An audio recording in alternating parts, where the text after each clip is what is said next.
Bienvenidos a la cita con la cultura en Andalucía Televisión. Hay días en los que uno tiene que tentarse la ropa para saber que está vivo y no soñando o navegando en el túnel del tiempo a otras culturas.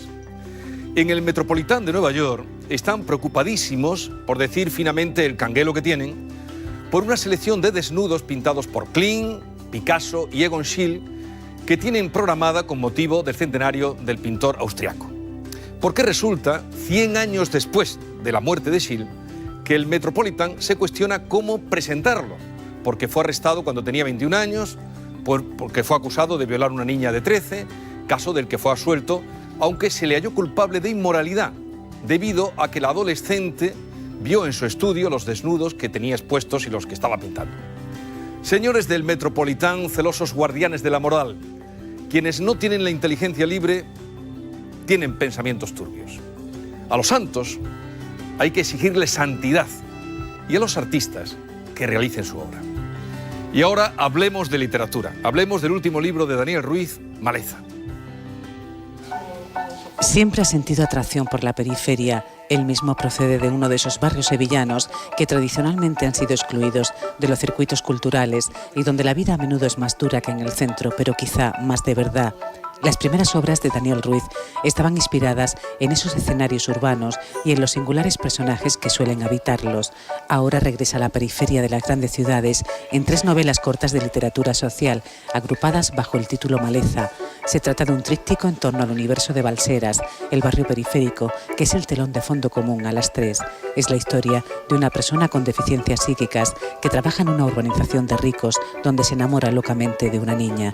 Este amor le sirve para transportarse y olvidar las miserias cotidianas que vive en su barrio y sobre todo la desgracia que rodea su vida doméstica. Es en realidad la historia de una huida de la maleza, de unas circunstancias personales aciagas. Como lector y como crítico, la literatura que más le ha interesado en los últimos 50 años es la que tiene que ver con lo social, la que intenta no responder, porque la literatura no responde a nada, dice, pero sí busca el reflejo de una realidad social. Daniel Ruiz, de no haber nacido en un barrio obrero, de trabajadores, buscándose la vida, ¿serías hoy el escritor que eres? Muy probablemente no.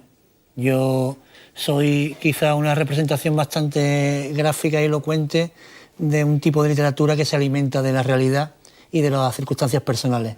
Me ha interesado mucho como fuente de inspiración los libros, pero desde luego casi todo lo que he escrito se ha alimentado siempre de mi realidad y mis circunstancias personales están absolutamente presentes en mi literatura. Pero, ¿quieres decir que lo que más marca es el lugar, más que la familia, el bachiller o, bueno, la educación? Yo creo que las circunstancias personales, ¿no? Es un totum revolutum donde tiene que ver la educación, la familia, también las lecturas y el desarrollo vital, lo que uno vive, ¿no? Y yo creo que al final eso es lo que va configurando al final a la persona, la personalidad y la propia educación sentimental, ¿no? Bueno, yo te conocí como escritor, bueno, y creo que también como personalmente, con Todo está bien. Luego ganaste el premio Tusquets el año pasado. Por cierto, eres el tercer escritor, el que más ha visitado este programa. Ah, bueno, no sabía, pues nada. ¿Esta es la tercera vez que vienes? Efectivamente, sí. Bueno, con la gran ola, pero Maleza, he de decirte, y también a los que habéis leído a Daniel, que me ha sorprendido porque no tiene nada que ver con las historias anteriores o con la forma o los ambientes anteriores de tus novelas. No tiene nada que ver.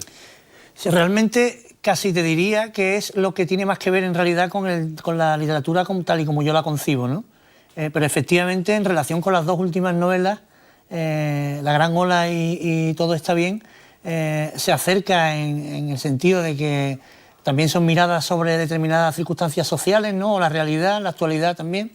Pero efectivamente en esta novela hay cuestionamientos y planteamientos incluso estilísticos diferentes, ¿no? Sí. Pero yo diría casi que es el libro en el que me siento, con el que me siento más identificado y que concentra, seguramente cristaliza de manera más clara lo que pretendo ser o lo que pretendo decir como escritor. Pero además este libro diríamos que son 3 relatos el primero es una novela corta o 3 novelas cortas, como quieren llamarlo, eso es lo de menos, pero que van independientes, aunque el ambiente o la historia pues tiene mucho que ver una con otra. Pero escritos en diferentes etapas, porque el primero, que es La Perrera, ¿lo escribiste hace 10 años? Sí, más o menos. Efectivamente, si lo miramos en conjunto, puede ser considerado una obra que se ha escrito a lo largo de 10 años, porque la primera historia efectivamente data de, pues incluso diría algo más, 11 o 12 años. La segunda tendrá 7 u 8 años y la tercera es la que está casi prácticamente salida del horno, tiene apenas medio año. Cuando escribí la primera historia, la publiqué de manera muy rudimentaria, muy voluntarista por parte de una editorial que además la concibieron una pareja que justamente cuando sacó el libro se peleó, con lo cual se quedó ahí en el limbo. La segunda se escribió después de una serie de años y siempre tuve la sensación de que aquellas dos historias se habían quedado un poco en tierra de nadie, no habían tenido la difusión debida. Sí. Entonces se me planteó la oportunidad de poner el broche, el cierre, con una tercera historia que es Maleza, que es la que le da título al volumen, y de ahí surgió un poco este libro que aspira a ser una especie de retablo, sí, de friso, sobre una realidad de esta radio, que en este caso está enfocada sobre un barrio ficticio, pero perfectamente reconocible en cualquier ciudad, en cualquier ciudad, se llama Balsera. Balseras, ese es el barrio Balsera, los barrios periféricos, la realidad, porque hay mucha gente que vive en ciudades, pongamos Sevilla, como podemos poner Málaga, que no saben lo que existe. Hay gente, y a veces hijos o jóvenes tan protegidos que no saben lo que existe en su ciudad, esas costras de la ciudad. Y en ese Balseras, pero esto es una escala por debajo, hemos hablado en principio de que tú eres de un barrio obrero, de trabajadores, pero esto está por debajo de tu escala social. ¿Cómo te llega a ti esta realidad tan violenta, esas expresiones? Porque tú en tu casa no has vivido lo que aquí se vive. Claro, eso es interesante. Tu padre no te ha pegado a ti. Correcto, ¿o sí te ha dado correcto. Es interesante y simpático que lo plantees, porque justamente en otra entrevista que hice radiofónica, cuando la escuchó mi padre se escandalizó. Dijo, pero Dios mío, ¿qué va a pensar la gente de dónde te has criado? Efectivamente no es, como tú bien dices, mi escenario, mi contexto de vida, porque yo he vivido en un barrio de clase media, me crié, y después he vivido en el Aljarafe, en un barrio también extrarradial, pero no tenía esas connotaciones de componentes de sordidez y de marginalidad, sí, que se reflejan ahí. Sí. Pero tuve la circunstancia también durante la primera época de mi independización con mi entonces novia, que viví durante un tiempo en un barrio de Sevilla, donde sí asistía diariamente a ciertas estampas de marginalidad, porque justamente además donde yo escribía, justamente la primera historia, que es la de Perrera, escribía de madrugada y mi habitación donde yo escribía daba a un callejón sin salida donde se apostaban diariamente durante la noche pues chavales que iban allí a hacer botellonas y que, bueno, pues percibía esos comportamientos animales de esa, como diría Baroja, sensualidad pervertida en el que se desenvolvían los personajes, y me parecía, desde el punto de vista literario, fantástico, desde el punto de vista social, infame, ¿no? Sí. Cómo ellos se relacionaban, cómo confundían absolutamente lo sentimental con lo sexual y cómo se comportaban de una manera áspera, donde la caricia pues era sustituida casi por el golpe, ¿no? Por una forma de desenvolverse absolutamente animal, sí, perruna, ¿no? Sí, de ahí el título. De ahí La Perrera. Y eso me sirvió un poco de motivo de inspiración para al final, para esa historia y después en general para el volumen, ¿no? Lo que pasa es que, bueno, lo que pasa es tu estilo literario, que esa realidad que tú has descrito perfectamente, le pones belleza. Porque cuando dices, la sangre iba arañando las baldosas con su rúbrica siniestra, o madejas de nubes con el vientre cariado, o, bueno, he señalado algunas, pero hay muchísimas expresiones, un lenguaje bello. En cuanto el sol se oxidó un poco, Lucio pasó por donde el Panceta y los dos se echaron a la calle, en el barrio de Balseras. Y así, o sea que hay un cuidado, estilo literario, dentro de esa situación donde no se habla así. Ahí está el escritor. Correcto. Yo, al final, yo creo que el volumen es un poco, en cierta medida, una especie de reivindicación de los territorios sociales como territorios interesante desde el punto de vista expresivo y literario.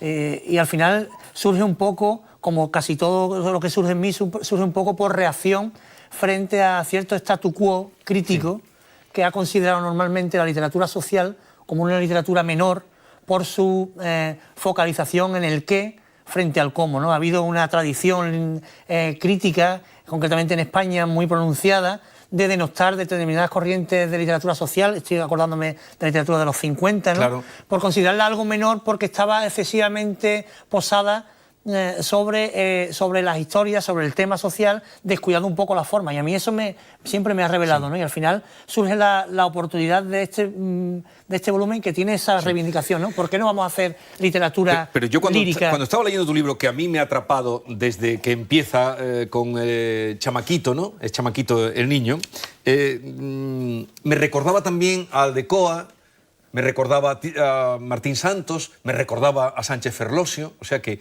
una literatura que quedó ahí aparcada, pero que sus libros están, ¿no? Claro, y además... El realismo social. Correcto, y además hay una especie de distorsión importante del hecho literario con respecto a otras disciplinas, como por ejemplo el cine o la televisión, donde el hecho social tiene muchísima más penetración. Pensamos ahora en la serie por antonomasia, la que todos los críticos encumbran como la serie más importante que ha dado la narrativa televisiva, que es The Wire. Sí. Y The Wire es una historia puramente social, incluso casi diría periodística, de denuncia social, ¿no? Sin embargo, en contrapartida, en la literatura seguimos teniendo ese prejuicio de considerar la literatura social como algo menor, cuando, de hecho, a mí como lector es siempre lo que me ha interesado, ¿no? Y hay oportunidad de una literatura social con exigencia literaria, y esa es un poco la bandera que yo enarbolo, ¿no? ¿Por qué la literatura social va a ser menor? Antes, al contrario, hay muchísima oportunidad de sacar, digamos, debajo de esa costra que tú bien comentas, de esa realidad fea y antipática y desabrida, hay muchísima belleza, ¿no? Y yo, mi propósito como escritor, en otras novelas, pero en este libro seguramente de manera más marcada, es justamente sacar un poco la belleza que esconde esa ponzoña, ¿no? La belleza, los edificios y las telarañas metálicas de las antenas que se entremezclaban sobre los tejados. Otra imagen. El hijo ya alcanzó la calle y lleva el cielo de la boca abarrotado de alacranes. El cielo de la boca abarrotado de alacranes. Pero también hay algo más que la belleza. Las reglas entre esas jóvenes de 17, 18 años, hay uno que no tiene los 17, ¿no? Que al que no le venden, entre los 4 amigos, son el Panceta, que es el gordito, siempre hay un amigo gordito. Además, tú le dedicas el libro a cuatro amigos. Sí, sí, 4 amigos de infancia que hemos vivido muchas de las circunstancias que se explican en el libro. Está el Panceta, el Cucho, Lucio, Chamaquito y el Lobo, que es y los otros clanes que hay en ese barrio. Pero, además de esas reglas que hay que cumplir por encima de todo, el que es leal, está luego la ternura. Sí, la ternura en el seno familiar. Es una cuestión que bastantes personas que han leído el libro, y en general me han leído a mí, me suelen asociar, y es que hago una literatura tierna, que no ternurista, ¿no? Y a mí eso es importante, ¿no? Porque por encima de los escenarios y de las circunstancias de esas historias, que efectivamente no son demasiado optimistas, y no voy a reventar a nadie, pero no acaban demasiado bien nunca, pero sí es cierto que hay cierta conmiseración, cierta ternura en la mirada que poso sobre los personajes, ¿no? Porque al final todos son unos pobres diablos y yo como escritor soy el primero, ¿no? Y efectivamente hay una ternura que está por debajo de toda esa suciedad y de toda esa ponzoña que recorre el libro. Y sobre todo una madre, siempre hay una madre, y todos sabemos lo que supone una madre en situaciones en las que ve el hijo cómo se puede perder ante los chivatazos, lo que le dicen tu hijo, las compañías, etcétera, etcétera. Y de aquí, Daniel, tú que has reflexionado sobre esto para escribir, indudablemente, y has puesto oído y has puesto tu mirada, ¿cómo se sale? Porque esa realidad existe, ¿o no se sale? La verdad es que, concretamente en la primera historia, la moraleja final, que es la última frase del libro, es poco complaciente y poco optimista, ¿no? Porque lo que viene a decir, no recuerdo exactamente, pero que todos los perros habitan en la perrera y ninguno vale más que el propio mordisco que los mata, ¿no? Sí. En ese sentido, es muy difícil salir, ¿no? Dice, en realidad, este puñetero barrio es como una gran perrera. Aquella mancha que camina decidida con una pistola en el bolsillo trasero vale lo mismo que esa que esta mañana rajaba a otro junto a los chapolos. Los chapolos son los futbolines. Ningún perro vuela en la perrera. No son pájaros ni moscas que puedan abandonar la jaula porque todos valen lo mismo, el mordisco que los mata. Correcto, sí, es un poco el sentido, yo creo que en ese párrafo se refleja muy bien el sentido de todo el libro al final, porque las tres historias lo que vienen un poco es a determinar que hay poca salida por mucho que uno aspire al ascenso, ¿no? Sí, pero yo recordaba leyendo tus historias que me han conmovido, incluso me enamoro de Viruta, bueno, me siento atractivo por Viruta y otras chicas que salen, pero yo creo que hubo una época en este país en el que en ese ambiente había una reverencia hacia la escuela, el instituto, bueno, la escuela, el instituto, para salir de ahí como que la educación era un asidero.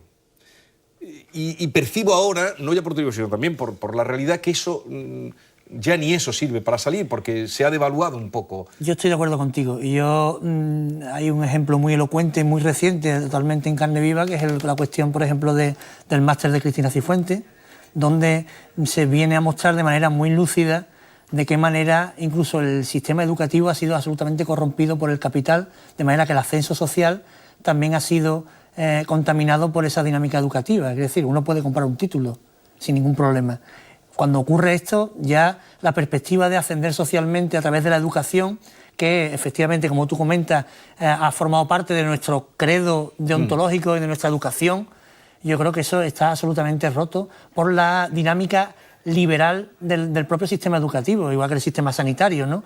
El momento en que todo se privatiza, todo al final es comprable y vendible, con lo cual la propia educación, que antes era, digamos, un marchamo, una garantía de ascenso social, yo creo que está absolutamente limitada, o más limitada ahora que nunca.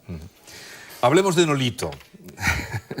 De la tercera historia que habría hoy, por el comentario que hacía en esta época de lo políticamente correcto que permitimos y que jugamos a ello, pues no sé si alguien te diría, oye, ¿por qué le llama tonto a los tontos, como se le llamaba a los tontos del pueblo o el tonto del barrio? Es así como se conocía y como se les nombra, aunque luego no se escriba. Y aquí hay un personaje, Nolito, que refleja esa realidad, que por otra parte también refleja la maldad de los que abusan de él, los que se aprovechan de él o los que le ayudan, ¿no? A Nolito. Sí, a mí me interesaba mucho, casi desde que era bastante pequeño, porque tenía la fijación con una canción que es la que justamente encabeza ese relato, que es del Tonto Simón, de Radio Futura. Y es una canción que siempre me ha rondado en la cabeza porque habla sobre un tonto, ¿no? Y me interesaba desde hace mucho tiempo plasmar una historia donde el personaje principal fuera una persona con deficiencia psíquica, que en este caso es un tonto, igual que en la primera historia hay un maricón porque... Sí, Mudarra. Porque me interesaba utilizar el lenguaje del barrio. El lenguaje del barrio no habla de una persona con deficiencia psíquica, ni habla de un homosexual, ni LGTB, nada de esto. Un maricón es considerado un maricón y una persona con deficiencia es considerada un tonto, ¿no? Entonces me interesaba mucho contar esa historia porque he tenido oportunidad de conocer durante mi vida a personas con esas características, que yo creo que además todos los hemos conocido, y son personas que tienen una sensibilidad muy especial, y me interesaba mostrar una historia en la que una persona de ese tipo encarnara la inocencia, ¿no? La inocencia de vivir en un barrio, en este caso como Balsera, y trasladarse cada día a un barrio residencial ocupado por personas muy pudientes, y ver cómo ese lujo, esa clase social alta, al final pues lo va degenerando o lo corrompe, ¿no?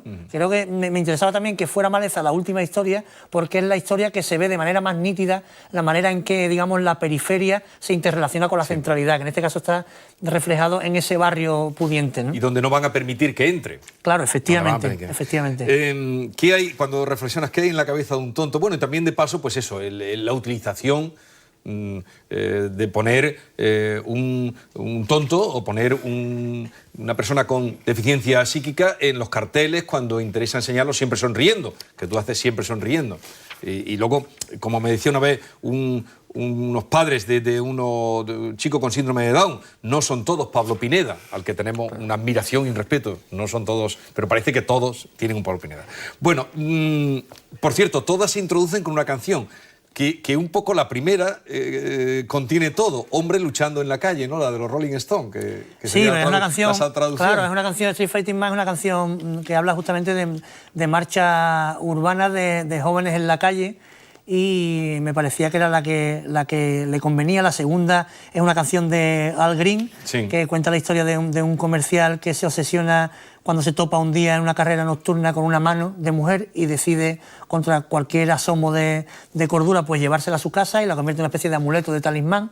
Y Al Green es un autor que está un poco en toda esa segunda historia. Y en la tercera me interesaba la del Tonto Simón de Radio Futura, pero es una tercera historia que está también muy traspasada por Michael Jackson, que es el autor al que Nolito, al que Nolito imita. Escucha continuamente, ¿no? Porque además me interesaba mucho.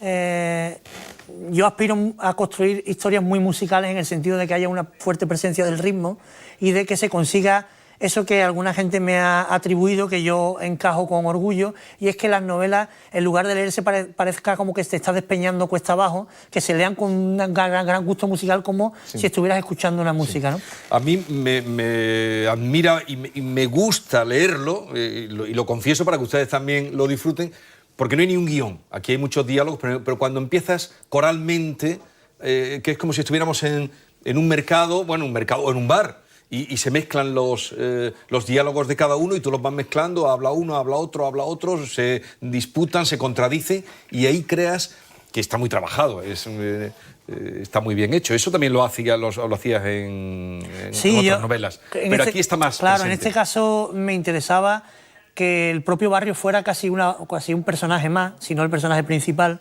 y esa manera de insertar al barrio es dándole voces a todos los habitantes anónimos. Entonces, igual que hay un personaje que habla y a continuación en la siguiente frase hay otro personaje que habla sin ningún tipo de transición, están las voces de la radio, están las voces de las vallas publicitarias, están las voces de los vecinos que le dicen a la niña que apague ya el termo porque se va a quedar, porque está gastando mucho agua caliente. Entonces todo eso configura al final una orquesta de voces que me interesaba al final para que Balseras fuera algo casi orgánico, respirable en la propia historia, más allá de los personajes que la habitan, ¿eh? ¿De dónde sale el nombre de Balseras? Pues no lo sé, la verdad es que hay muchos elementos que están casi en el subconsciente. Hay, por ejemplo, lo más próximo a una realidad sería, que hemos comentado antes, el Juncal, sí, o Kansas City. O la avenida Kansas, pero no tiene. Pero esto vale para cualquier Claro, ciudad. Yo me dejo mucho guiar por el instinto musical de términos que a mí me dicen algo. Por ejemplo, Nolito es el personaje principal de la tercera historia y es el nombre de un jugador de fútbol del Sevilla Fútbol Club, que además es mi equipo. Sí. Obviamente está todo lo más lejos posible de la realidad, pero me gusta esa musicalidad, por ejemplo, de Nolito para convertirlo en un personaje así, ¿no? ¿Ya estás aquí? Ya estoy aquí, Daniel. Pero hola, si tengo que hablar más cosas. Bueno, vamos a seguir hablando. Sí, vamos a seguir hablando. Daniel, nuestro cuestionario, que ya conoces porque ya eres veterano en este espacio, así que de respuesta corta, ya sabes. No, pero distintas preguntas. Claro, por supuesto. Por supuesto. A ver si los que ya conoce la dinámica. Bueno, escribir, Daniel, ¿es lo mejor que sabe hacer? Yo diría que leer primero y después escribir. Pero sí, efectivamente, es de las cosas que se me dan menos mal. Aquí que hay tantas palabras bellas, ¿cuál es la palabra más hermosa para ti del diccionario? Como yo al final todo lo contamino de mi vivencia personal, te diría que la palabra más preciosa para mí es esperanza, porque es el nombre de mi mujer y es una palabra que además tiene asociado elementos que me parecen de los más valiosos que se puede tener asociado a la humanidad, ¿no? ¿Y la más peligrosa, Daniel? Pues la más obvia sería guerra, pero casi me parece más peligrosa normal. Cuando se habla de que una persona es normal, siempre tiendo a sospechar porque siempre es normal con respecto a un parámetro, con respecto a un criterio que suele ser peligroso, ¿no? Sí. Bueno, si tuviera que condensar en una palabra lo que siente por la literatura o su concepto de la literatura, ¿cuál sería? Yo diría necesidad, porque en realidad para mí la literatura es algo orgánico y sin lo cual no podría vivir, con lo cual diría casi necesidad. Para estar al tanto de lo que ocurre, ¿de qué se fía más? ¿De la prensa, de la radio, de la tele, de las redes sociales?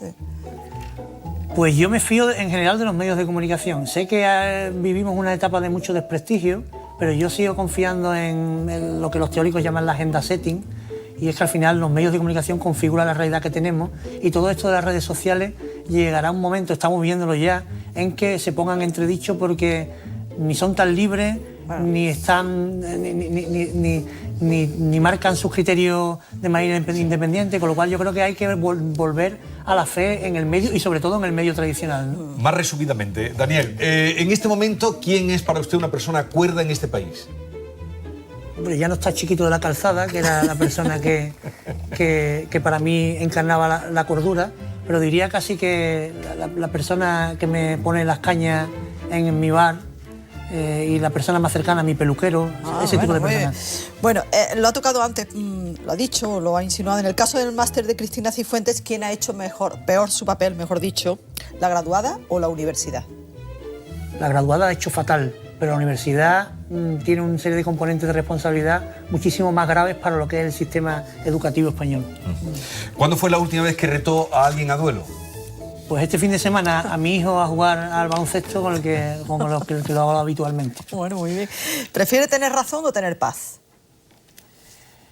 También la paz, como la normalidad, es un término muy ambiguo, pero casi prefiero tener paz que tener razón, porque razón en realidad nadie la tiene. ¿Y a qué hemos venido al mundo? Yo creo que sobre todo hacernos preguntas a partir de una determinada edad. Cuento de hadas en Nueva York es el libro que has elegido, Daniel. ¿Por qué este libro?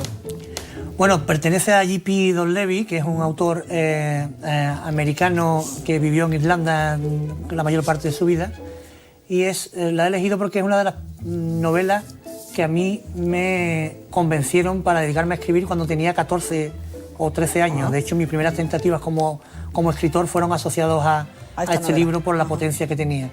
Y tiene una novela muy conocida anterior que se llama El hombre de Mazapán.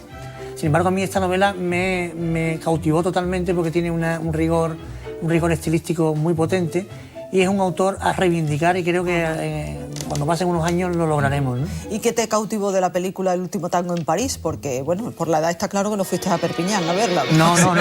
Y aparte, casi ahora mismo se ha convertido en un acto de valentía reivindicarla por todo lo que haya oído. Claro. Me pareció un libro, una película absolutamente aplastante por el guión y por lo que se respira de verdad en esa película, ¿no? Y además no me canso de verla. Es una película que incluso me obsesiona, mucho más desde luego que la escena de la mantequilla, es ese baile que tienen los dos en ese baile final, en ese café decadente, que de hecho tengo en mi salón un cuadro que me hizo una amiga de ese baile, ¿no? Me parece una película que respira muchísima verdad.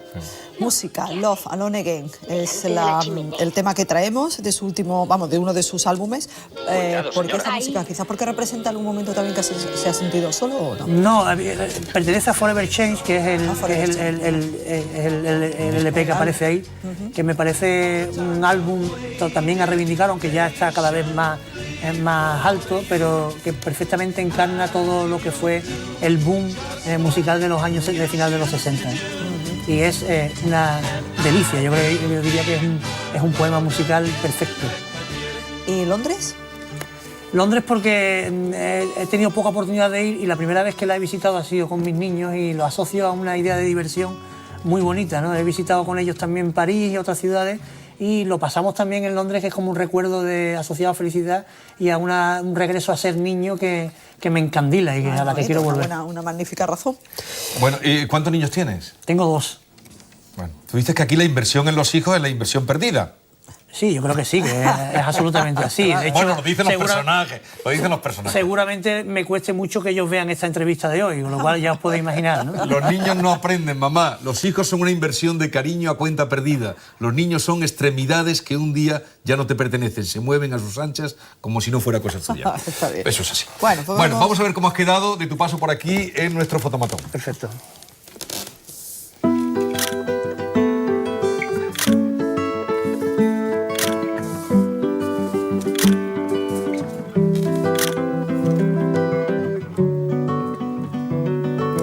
¿Reconoces? Genial. Sí, Tú claro, que eres, claro. además, sigues trabajando en una empresa de comunicación, en Media ¿no? Comunicación, una consultora de comunicación. Todavía para vivir de la... Sí, no. Por cierto, a todos los que estén interesados en seguir con esta conversación o sabiendo más, el próximo sábado... Este sábado día 7 a las 7 de la tarde la Feria del Libro de Mairena del Aljarafe. ¿Tu pueblo? Efectivamente, ¿De residencia? mi pueblo de acogida, Mairena Libro Abierto.